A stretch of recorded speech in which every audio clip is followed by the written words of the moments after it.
চলুন এবার গিয়ে লিস্ট চেক করি, দেখি আমাদের 3 নম্বর ফরম্যাটের স্পেস কতটুকু নিল। আমি যদি শো ডিস্ক ইউজেস দিই, কার জন্য, এক্সিট এর জন্য, দেখেন এটা আরও জায়গা কম নিয়েছে। 4.1 মেগাবাইট দেখাচ্ছে, এর আগে 4.8 ছিল। এক্সিট ফরম্যাটে আমরা পেয়েছিলাম 5.1, BZ2 পেয়েছিলাম 4.8, এক্সিট ফরম্যাটে পেলাম 4.1। ইটিসি ডিরেক্টরি একই স্পেস 27 MB কে আমরা 3 ফরম্যাটে করার পরে 3 রকম স্পেস পেয়েছি, 3 রকম আমাদের ড্রাইভ সেভ করার একটা ফরম্যাট পেয়েছি।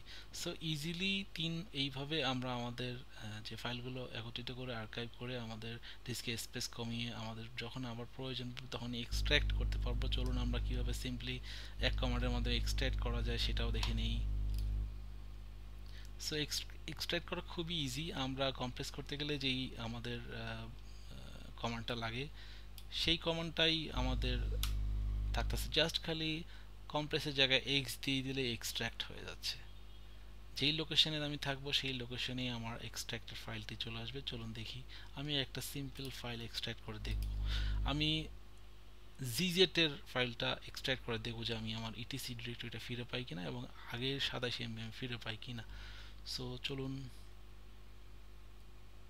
ইটিসির দরকার নেই, জিজেটটাকে করব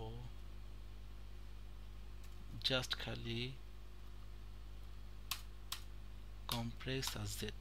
দেখেন কম্প্রেস করার সময় আমরা কম্প্রেস করো জেড ভার্বাসলি ফাইল দিয়ে আমরা আমাদের সোর্সটাকে দিয়ে দিই, ডেস্টিনেশনটাকে দিই, কিন্তু এইসবের ক্ষেত্রে আমরা জাস্ট খালি এক্সট্র্যাক্ট দিব, এক্সট্র্যাক্ট করো আর সব কিছু ঠিক থাকবে। আমার কাকে এক্সট্র্যাক্ট করবো সেই ফাইলটাকে দেখিয়ে দিলে কারেন্ট লোকেশনে আমি আমার যে আমি যাকে এক্সট্র্যাক্ট করেছি তাকে, আমি ইটিসি কে এক্সট্র্যাক্ট করেছি, ডিস্ক ইউজেস ইটিসি আমি দেখতেই পাচ্ছি, শো ইটিসি, দেখুন 27 MB ফাইলটা আমি পাচ্ছি। সিডিতে ইটিসির মধ্যে যদি যাই, লিস্ট আকারে আমি আমার ইটিসির যত ফাইল রয়েছে সবগুলো কিন্তু দেখতে পাচ্ছি। সো এটা খুব মজার একটা টেকনিক। আমরা আমাদের লিনাক্সের সার্ভারের ফাইলগুলোকে আর্কাইভ করে আমাদের সার্ভারের ডিস্কের স্পেস চেঞ্জ করার জন্য যদি কোনো টেকনিক থাকে তাহলে এর চেয়ে আর ভালো টেকনিক হয় না। সো আজকের জন্য এতটুকুই। আপনারা যদি কোনো কমেন্টস থাকে অবশ্যই নিচে কমেন্টস করবেন। Thanks for watching.